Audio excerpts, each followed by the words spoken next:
Hello, in this video we are going to discuss the merits and limitations of joint Hindu family business.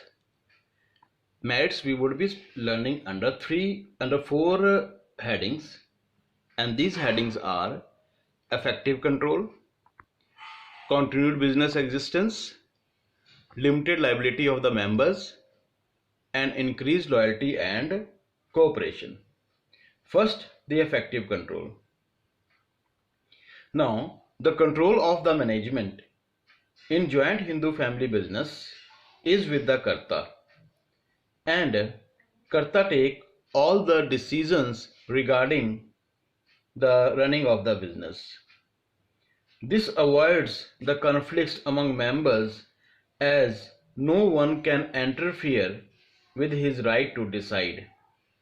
It also leads to quick decision making and flexible decision making. So this is one of the merit, that the control lies with the Karta, and because of this there are chances of less conflict between the members regarding decisions, and the decisions are taken in a fast way and are flexible. Karta takes these decisions by taking the advice from the other family members, but the final decisions lies with the Karta. Second point is continued business existence. Now the business does not come to an end with the death of the Karta or the death of the other members of the family, that is co-partners. After the death of the Karta, the next eldest male member can become the Karta, and so the business can continue further also. The third advantage is limited liability of members. The liability of all the members except the Karta is limited. Karta is having unlimited liability. The unlimited liability of the Karta will be treated as a disadvantage, but for the other members of the family, that is co-partners, the limited liability is treated as an advantage. Now the property of the family members cannot be used in order to clear off the debts. And what type of property?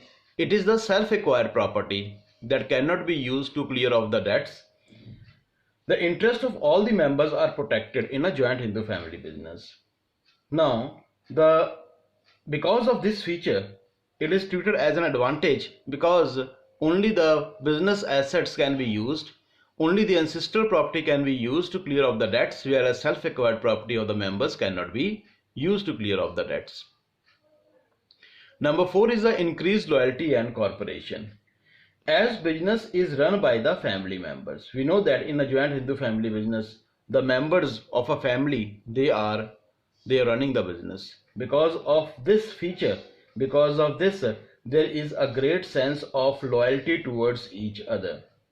There is a direct relation between efforts and reward. All of the members belongs to the same family. So there is loyalty and there is cooperation. Karta and all family members, they put in their best efforts to increase the profits and the reputation of the business, because the reputation of the family depends upon loyalty and cooperation of the business. Now, in addition to these mentioned merits, joint Hindu family business also enjoys the benefit of goodwill, reputation, name, and status of the ancestors. The ancestors might be having better goodwill. They might be having good name in the market. So they also enjoys their goodwill as the merits.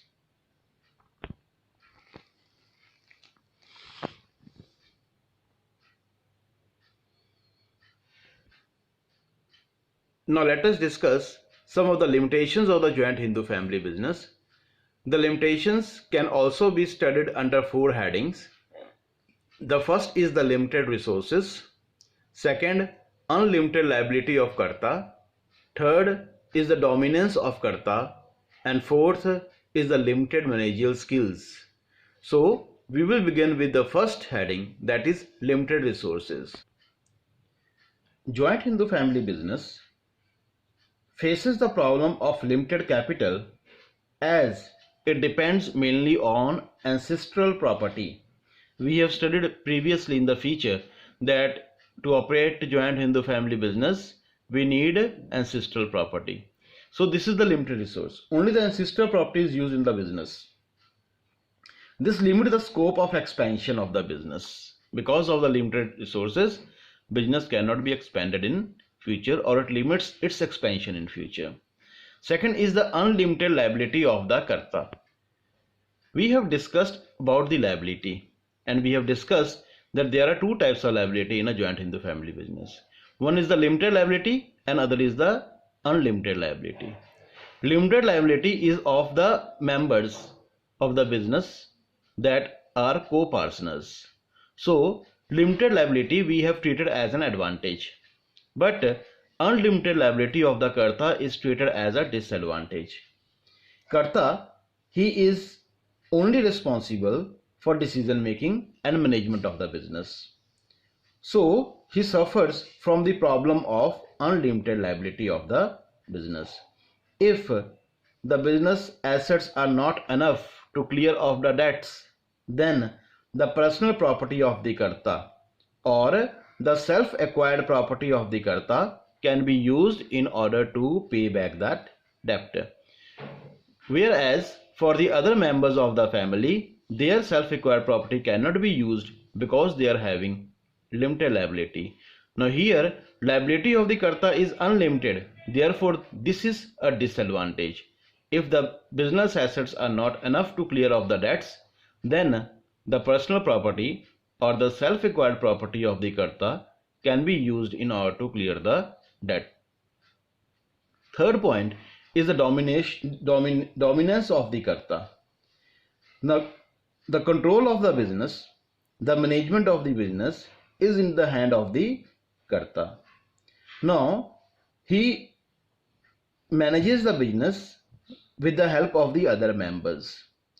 Sometimes, Karta might take certain decisions which may not be liked by the other members of the family. It may lead to conflict among them, and it may also lead to the breakdown of the family unit. So here is in a joint Hindu family business, there is a dominance of the Karta.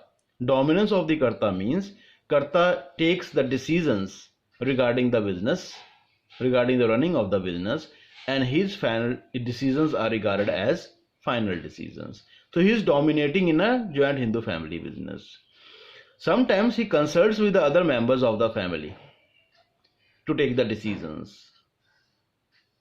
There can be conditions when he consults the other members of the family, but he did not listen to their advice.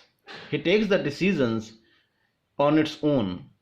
So this can create a conflict in a family, and this can divide the family unit. So number 4 is the limited managerial skills. Karta has to perform all the functions of the family. We have discussed many times that there is a dominance of the Karta.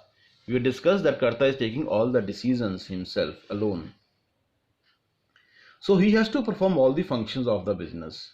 Now Karta, he may not be expert in all the business activities. This can be the case that he takes all the decisions, but Karta cannot be the expert in taking all the decisions. He must have, or he may have, limited skills, and his limited skills may even push the business in losses. Karta at the same time, he cannot appoint some managers from outside because it is a family business. Outsiders are not the members of the business. So this can be treated as a disadvantage, that a Karta may not be expert in taking the decisions. He may not be expert in taking all the decisions, and this may affect the running of the business, and it may also result in poor profits or even losses. So what is the overall conclusion? The overall conclusion is that in the present scenario, Hindu undivided family business is on the decline because the joint family system is declining day by day. Because of the joint family business system is declining day by day, the ancestral property also gets divided. Now because the ancestral property gets divided, therefore the business is unable to generate enough funds, and because of that the system is not favorable within large number of Hindu undivided families.